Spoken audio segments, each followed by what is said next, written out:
El conflicto de los siglos.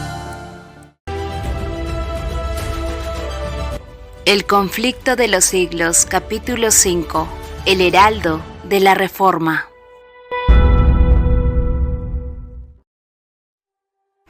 Muchos padres, temiendo la influencia de los monjes, rehusaban enviar a sus hijos a las universidades y disminuyó notablemente el número de alumnos que asistían a los grandes centros de enseñanza.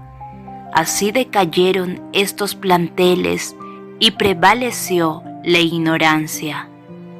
El Papa había dado a los monjes facultad de oír confesiones y de otorgar absolución, cosa que se convirtió en mal incalculable. En su afán por incrementar sus ganancias, los frailes estaban tan dispuestos a conceder la absolución al culpable que toda clase de criminales se acercaba a ellos, y se notó a causa de esto un gran desarrollo de los vicios más perniciosos. Se dejaban padecer a los enfermos y a los pobres, en tanto que los donativos que pudieran aliviar sus necesidades eran depositados a los pies de los monjes, quienes con amenazas exigían las limosnas del pueblo y denunciaban la impiedad de los que las retenían.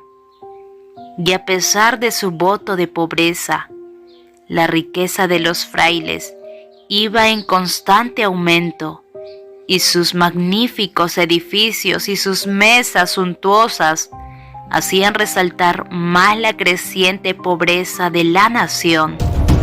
Y mientras que ellos dedicaban su tiempo al lujo y los placeres, mandaban en su lugar a hombres ignorantes que solo podían relatar cuentos maravillosos, leyendas y chistes para divertir al pueblo y hacerle cada vez más víctima de los engaños de los monjes. No obstante todo esto, los tales seguían ejerciendo dominio sobre las muchedumbres supersticiosas y haciéndoles creer que todos sus deberes religiosos se reducían a reconocer la supremacía del Papa, adorar a los santos y hacer donativos a los monjes, y que esto era suficiente para asegurarles un lugar en el cielo.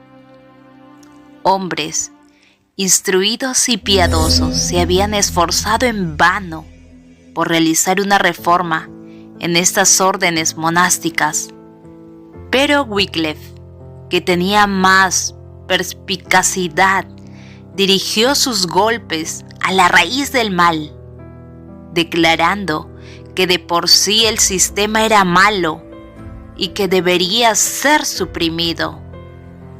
Se suscitaron discusiones e investigaciones, mientras los monjes atravesaban el país vendiendo indulgencias del Papa. Muchos había que dudaban de la posibilidad de que el perdón se pudiera comprar con dinero y se preguntaban si no sería más razonable buscar el perdón de Dios antes que el del pontífice de Roma. No pocos se alarmaban al ver la rapacidad de los frailes cuya codicia parecía insaciable. Los monjes y sacerdotes de Roma, decían ellos, nos roen como el cáncer. Dios tiene que librarnos o el pueblo perecerá. Para disimular su avaricia, estos monjes mendicantes aseveraban seguir el ejemplo del Salvador y declaraban que Jesús y sus discípulos habían sido sostenidos por la caridad de la gente. Esta aseveración perjudicó su causa, porque indujo a muchos a investigar la verdad en la Biblia, que era lo que menos deseaba Roma, pues los intelectos humanos eran así dirigidos a la fuente de la verdad que ella trataba de ocultarles.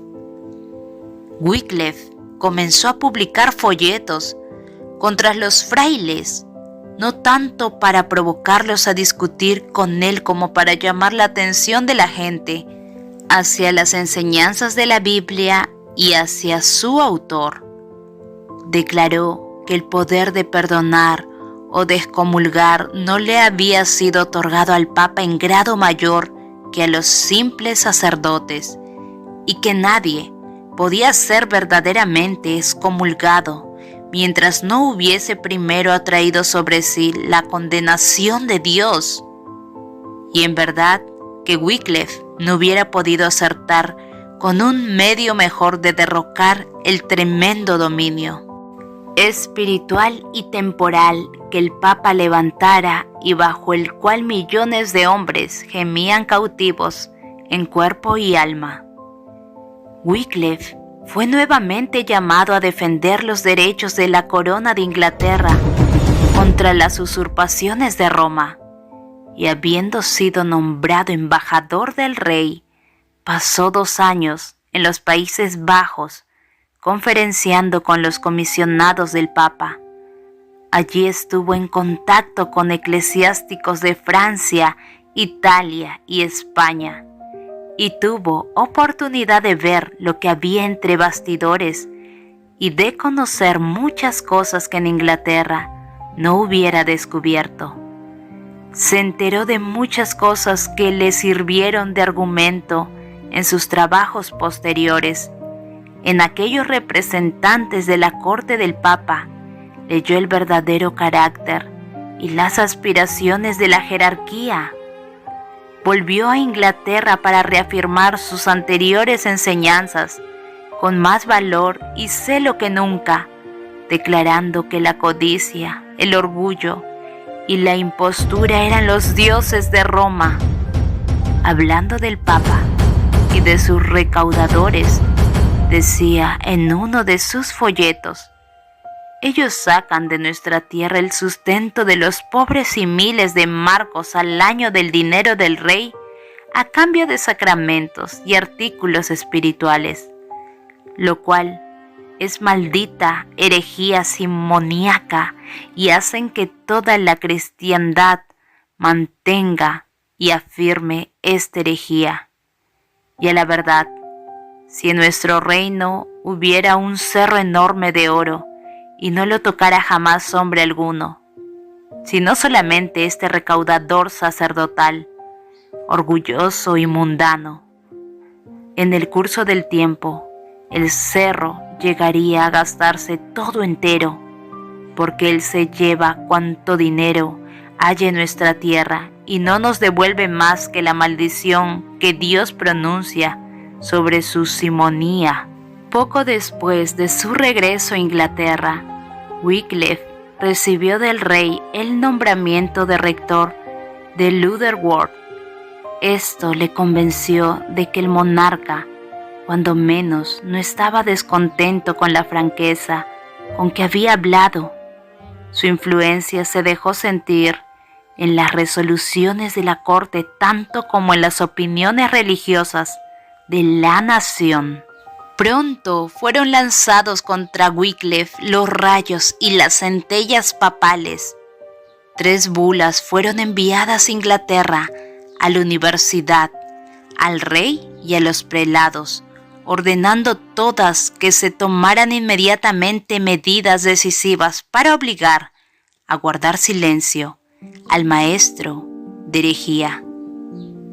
Sin embargo, antes de que se recibieran las bulas, los obispos, inspirados por su celo, habían citado a Wycliffe a que compareciera ante ellos para ser juzgado, pero 2 de los más poderosos príncipes del reino le acompañaron al tribunal, y el gentío que rodeaba el edificio y que se agolpó dentro de él dejó a los jueces tan cohibidos que se suspendió el proceso y se le permitió a Wycliffe que se marchara en paz.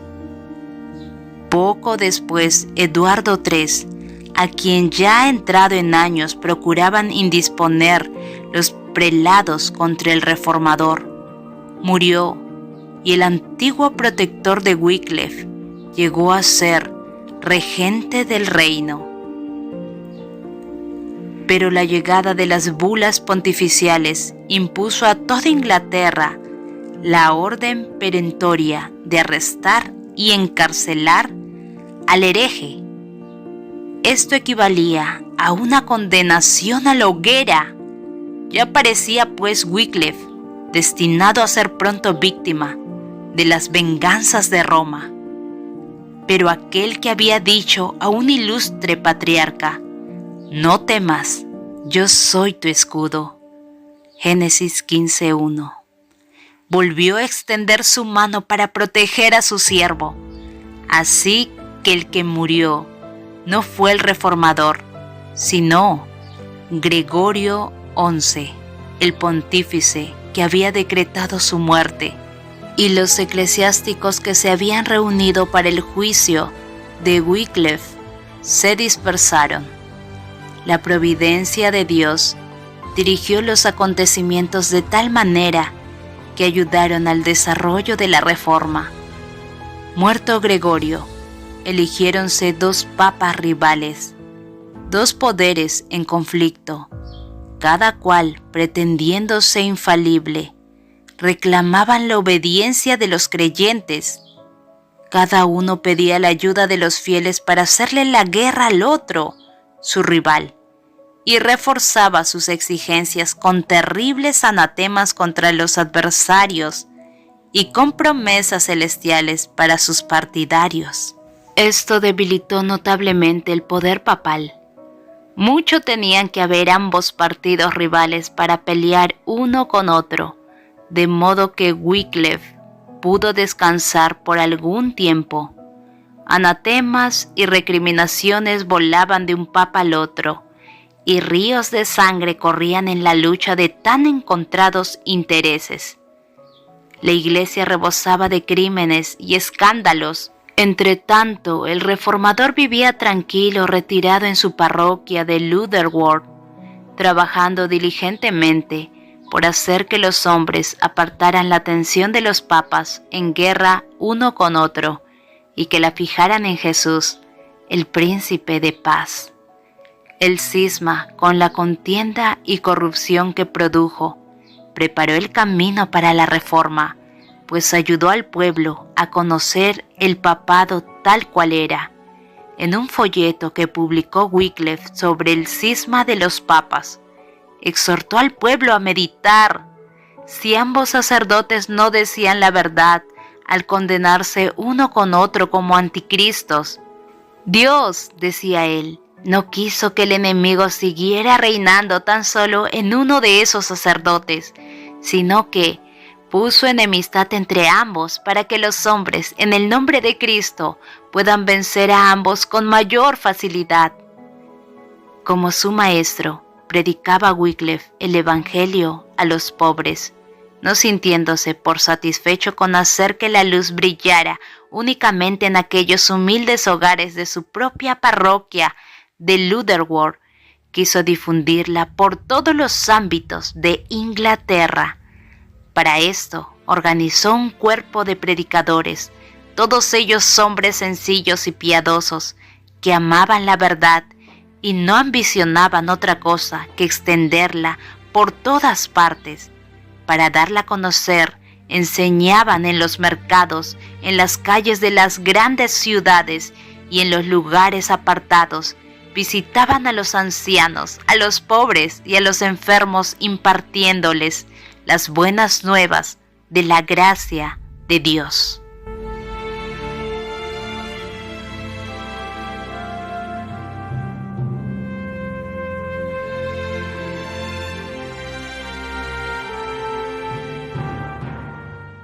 Continuaremos.